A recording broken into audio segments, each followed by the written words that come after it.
আসসালামু আলাইকুম। আশা করি সকলেই ভালো আছেন। পল্লী উন্নয়ন ও সমবায় বিভাগ, পল্লী উন্নয়ন একাডেমি রংপুর নিয়োগ সার্কুলার প্রকাশ করা হয়েছে।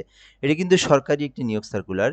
এই সার্কুলারে বাংলাদেশের যেকোনো জেলার যেকোনো প্রার্থীরাই কিন্তু আবেদন করতে পারবেন।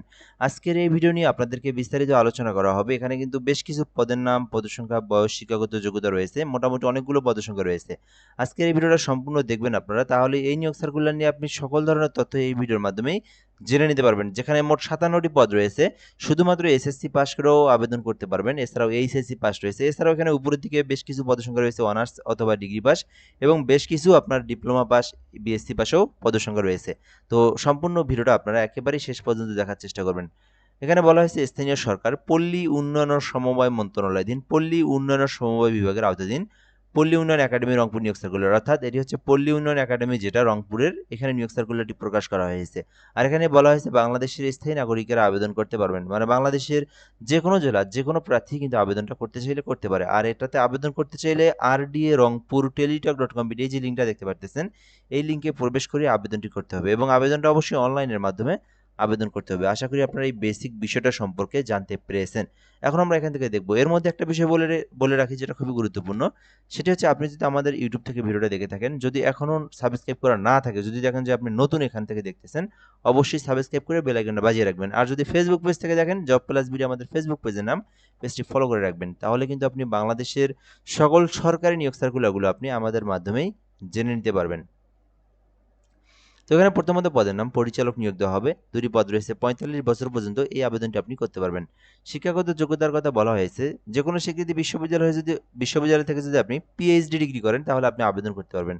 আর এখানে পিএইচডি ডিগ্রি করার পরে মিনিমাম কিন্তু আপনাকে ১৫ বছরের অভিজ্ঞতা থাকতে হবে।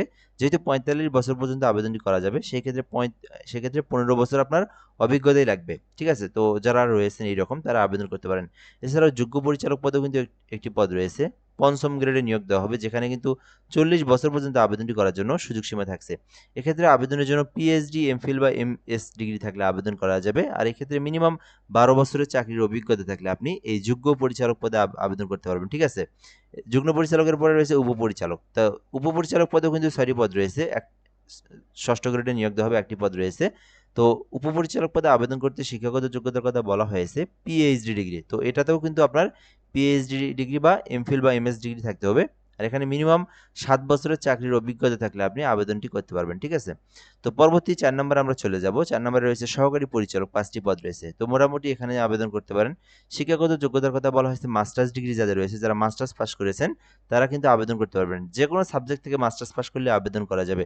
সহকারী প্রোগ্রামার রয়েছে, যেখানে কম্পিউটার সায়েন্স অথবা কম্পিউটার সায়েন্স অ্যান্ড ইঞ্জিনিয়ারিং অথবা ইলেকট্রিক্যাল অ্যান্ড ইলেকট্রনিক্স ইঞ্জিনিয়ারিং অথবা ইনফরমেশন অ্যান্ড কমিউনিকেশন টেকনোলজি সংশ্লিষ্ট যে কোনো একটা বিষয়ের উপর যদি আপনি অনার্স পাস করে থাকেন তাহলে কিন্তু আপনি আবেদন করতে পারবেন সহকারী প্রোগ্রামার পদে। ঠিক আছে? এছাড়াও রয়েছে সহকারী মেইনটেন্যান্স ইঞ্জিনিয়ার, যেখানে একটি পদ রয়েছে। শিক্ষাগত যোগ্যতার কথা বলা হয়েছে ইলেকট্রিক্যাল ইঞ্জিনিয়ার অথবা mechanical, information and communication technology সংশ্লিষ্ট যে কোনো একটা বিষয় যদি আপনি অনার্স পাস করে থাকেন তাহলে আপনি আবেদন করতে পারবেন। মেডিকেল অফিসারও কিন্তু নিয়োগ দেওয়া হবে, যেখানে নবম গ্রেডে যারা এমবিবিএস ডিগ্রি করেছেন তারা মেডিকেল অফিসারে আবেদন করতে পারবেন। সহকারী প্রকৌশলী রয়েছে। এখানে আপনার প্রকৌশলীতে আবেদন করতে আপনাকে সিভিল ইঞ্জিনিয়ার থাকতে হবে, তাহলে আবেদন করতে পারবেন। গ্রন্থকারিক রয়েছে, গ্রন্থকারিক নিয়ে লেখাপড়া করলে গ্রন্থকারিকে আবেদন করতে পারবেন। ফিজিক্যাল ইন্সট্রাক্টর রয়েছে, চাইলে আবেদন করতে পারেন। কারিগরি প্রশিক্ষক রয়েছে, ৫টি পদ রয়েছে, চাইলে এটাতে আবেদন করতে পারেন। শিক্ষাগত যোগ্যতার কথা বলা হয়েছে পলিটেকনিক ইনস্টিটিউট থেকে ডিপ্লোমা। যারা ডিপ্লোমা পাস করেছেন সেলাই, বুটিক এবং এমব্রয়ডারি এই বিষয়গুলো থেকে যারা লেখাপড়া করেছেন তারা কিন্তু কারিগরি প্রশিক্ষক পদে আবেদন করতে পারবেন। এছাড়াও রয়েছে সহকারী ফার্ম ম্যানেজার, যেখানে কিন্তু ৪টি পদ রয়েছে। যারা ৪ বছর মেয়াদী যারা ডিপ্লোমা করেছেন তারা কিন্তু ফার্ম ম্যানেজারে আবেদন করতে পারবেন। ব্যক্তিগত সহকারী পদ রয়েছে ১৩ গ্রেডে। তো এইটাতে আবেদন করতে চাইলে করতে পারেন, যেখানে বলা হয়েছে যে বাংলাদেশ কারিগরি শিক্ষা বোর্ড থেকে ৬ মাসের কম্পিউটার চালানোর যোগ্যতা থাকতে হবে এবং অনার্স পাস অথবা ডিগ্রি পাস থাকলে আপনি আবেদন করতে পারবেন। হোস্টেল সুপারভাইজারও একটি পদ রয়েছে, আবেদন করতে পারেন চাইলে। সহকারী ক্যাফেটেরিয়া ম্যানেজার রয়েছে, একটি পদ রয়েছে, চাইলে আবেদন করতে পারেন। মূল্যায়ন সহকারী রয়েছে, চাইলে আবেদন করতে পারেন। গবেষণা সহকারী রয়েছে, ২টি পদ, চাইলে আবেদন করতে পারেন। প্রশিক্ষণ সহকারী রয়েছে, স্টোর কিপার রয়েছে। শুধুমাত্র আপনার এগুলোতে আবেদন করতে অনার্স পাস অথবা ডিগ্রি পাস থাকলে আবেদন করতে পারবেন। তবে যে পদগুলো দেখতেছেন সেই পদের সাথে সেই সংশ্লিষ্ট কাজে মিনিমাম ৩ বছরের অভিজ্ঞতা থাকতে হবে। মাঠ সহকারী রয়েছে, হিসাব সহকারী রয়েছে, হোস্টেল সুপারভাইজার রয়েছে, রিসার্চ ইনভেস্টিগেটর রয়েছে, সেলসম্যানস রয়েছে। তো আপনারা এগুলো যারা অনার্স পাস, ডিগ্রি পাস আবেদন করতে পারবেন। এছাড়াও রয়েছে অফিস সহকারী কাম কম্পিউটার মুদ্রাক্ষরিক, যেখানে কিন্তু শুধুমাত্র এইচএসসি পাস মানে ইন্টার পাস করে আবেদন করতে পারবেন। এছাড়াও রয়েছে অডিও ভিজুয়াল এরপর রয়েছে অফিস সহায়ক, যেখানে কিন্তু আপনার 10টি পদ রয়েছে, 32 বছর পর্যন্ত আবেদন করতে পারবেন, সর্বমোট 57টি পদ রয়েছে। তো আপনার শিক্ষাগত যোগ্যতা অনুযায়ী আপনি যে পদেই চান সেই পদেই অ্যাপ্লিকেশনটি করতে পারবেন।